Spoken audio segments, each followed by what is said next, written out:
Okay, let's get out our notes that look like this and sort of sum up everything that we know so far about solving a system by graphing. If you printed the notes that look like this, go ahead and take them out and follow along. If you did not, you can follow along on a piece of notebook paper, and you will also need some graphing paper. So let's get started. Turn to page 1, the One Solution tab. We have a system of equations here with 2 equations. Oops, 1 and 2. And step number 1 tells us to get both equations in slope-intercept form. Let's look at equation number 1, not in slope-intercept form, but equation number 2 is in y equals mx plus b, slope-intercept form. So let's get equation number 1 in slope-intercept form. What do we need to do to get it in slope-intercept form? Well, we need to isolate y. We need to get y on the left, everything else on the right. So I'm going to subtract 2x from both sides of this equation, and that will leave me with negative y is equal to negative 2x plus 4. But remember, we're solving for y, not negative y, so we have one more step here. We could either multiply or divide both sides of this equation by negative 1. Both will accomplish the same thing. It will flip the sign of every single term. All right, so that'll give us a positive y equals a positive 2x and a negative 4. This is our new equation number 1. So step number 1 is accomplished. And now let's take a look at step 2. It says to graph both equations. Okay, so let's start with the one that we just converted. Equation number 1. Our y-intercept is negative 4 and our slope is 2. So we're going to start at a y value of negative 4. That's the point 0, negative 4. And we're going to use our slope to find some more points. Our slope is 2, so that's 2 over 1. We're going to rise up 2 and run 1. Rise up 2 and run 1. We're going to keep doing that until we use up most of the graph. And then we're going to connect those points with a line. Okay, and let's take a look at equation number 2. So in equation number 2, we have a starting point, or a y-intercept, of 1. So that's the point 0, 1. We're going to graph that as our starting point, and then we'll use our slope, which is also 1, to find some more points. So we're going to rise up 1 and run 1. Rise 1, run 1. And we'll connect those points with a nice straight line. All right, we have accomplished step number 2. Step number 2 was to graph both equations, and we have in fact graphed both equations. So step 2 accomplished. Step 3, find the shared point, the point of intersection. So that's the point right here. This is a hand-drawn graph, so I could be a little off, but it looks like this point is at an x value of 5 and a y value of 6. So tentatively, we have a solution that is the point 5, 6. All right, so step number 3, find the shared point. Check. Step number 4 tells us to substitute that x and y value from the point that we just found, the point of intersection, into both equations to check that it's actually a solution. So this is where we substitute it in and check algebraically. We can see graphically that it is probably this point, but let's check algebraically just to make sure. I'm going to start with equation number 1, which I already have right here. So I'm going to go ahead and substitute in 5 and 6 for x and y.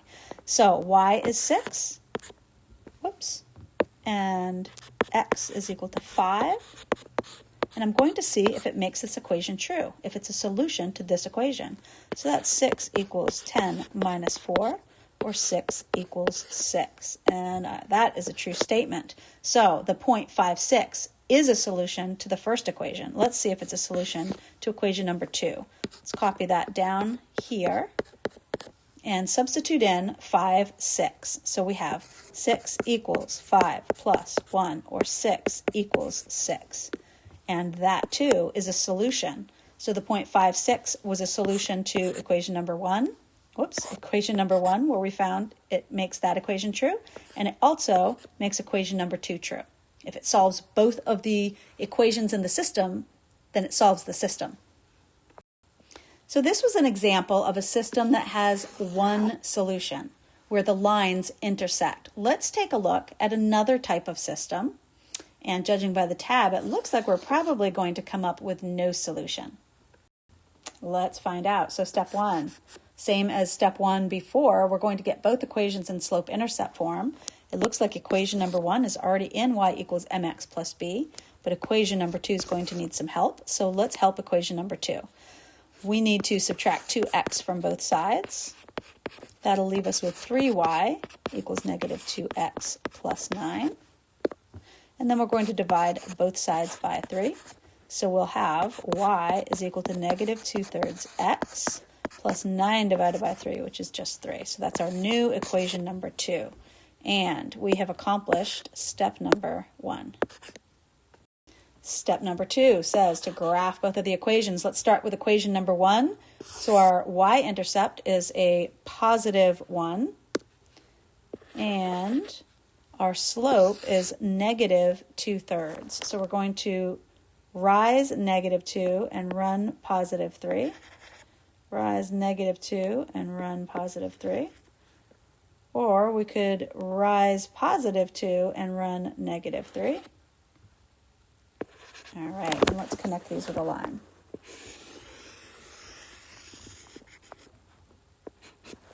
That's equation number 1. Let's take a look at equation number 2.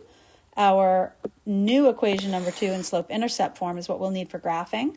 And it looks like our slope-intercept is a positive 3. So we'll start at 0, 3. And we'll use negative 2/3 to find some more points. So we're going to go down 2 over 3, down 2 over 3, or we could go back to our starting point and go up 2 and to the left 3, and connect these points with a nice straight line. All right, so step number 2 is accomplished. We've graphed both of these lines, and it looks like we're looking at 2 parallel lines. And if we look back at equation number 1 and equation number 2, notice that we do in fact have the same slope. We have a slope of negative 2/3 for equation number 1 and a slope of negative 2/3 for equation number 2. And since they have different y-intercepts, they're not overlapping or coinciding lines, but they're parallel lines. And for parallel lines, we don't have a shared point. How can we do number 3 that asks us to find the shared point? Is there one? No, there's not. We know by the definition, these 2 lines will never intersect and therefore never share a point. So when the lines are parallel, our system is going to share no points. It will have no solution. You can write no solution, or you can represent that with the empty set symbol. That's a 0 with a line drawn through it. We've got one more to go, so let's turn the page. All right, so step 1 says get both equations in slope-intercept form. Looks like number 1 is in slope-intercept form. Number 2 needs some help. So we're going to subtract 4x from both sides. That'll give us 2y equals negative 4x plus 6. All right, then we're going to divide both sides by 2 to get y by itself. That'll give us y equals negative 2x plus 3. That's our new equation number 2. All right, step number 1 is accomplished. Step number 2 says to graph both equations. So let's start with equation number 1. We have a y-intercept of positive 3. And we're going to use negative 2, that's our slope, to find some more points. So our rise is negative 2 and our run is 1. That's down 2, right 1. And we'll connect those with a nice straight line. And let's take a look at equation number 2. We have a y-intercept of 3. And we have a slope of negative 2. All right, so that's down 2 over 1, down 2 over 1. What are you noticing? We're graphing right on top of the old line, aren't we? So just for illustration purposes, I'm going to go ahead and graph this second line, which lies right on top of the first line. And we have accomplished step number 2, graph both equations. So what do you notice? How many points do these lines share?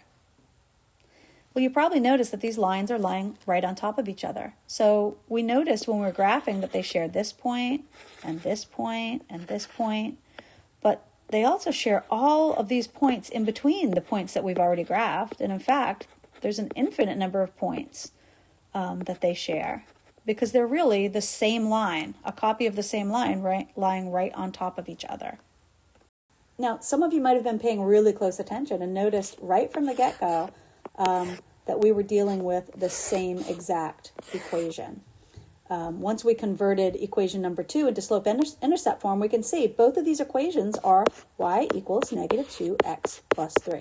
And that's how we get the coinciding lines. And that's how we get a system with infinitely many solutions.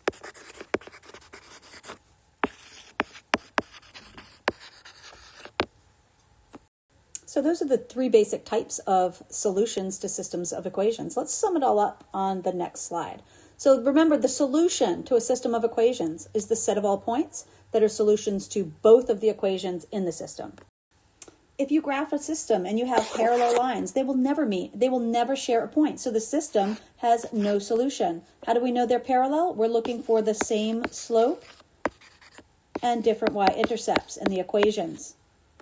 If you have 2 lines that have different slopes, then they will eventually intersect. And 2 lines can only intersect in one location. And so the system, the 2 lines share one point, and the system has one solution. So remember, we're looking for different slopes. And finally, if you have 2 lines that have the same slope and the same y-intercept, you're talking about coinciding lines. They're the same line, lying right on top of each other, and they will share every single point. So they will have an infinite number of solutions.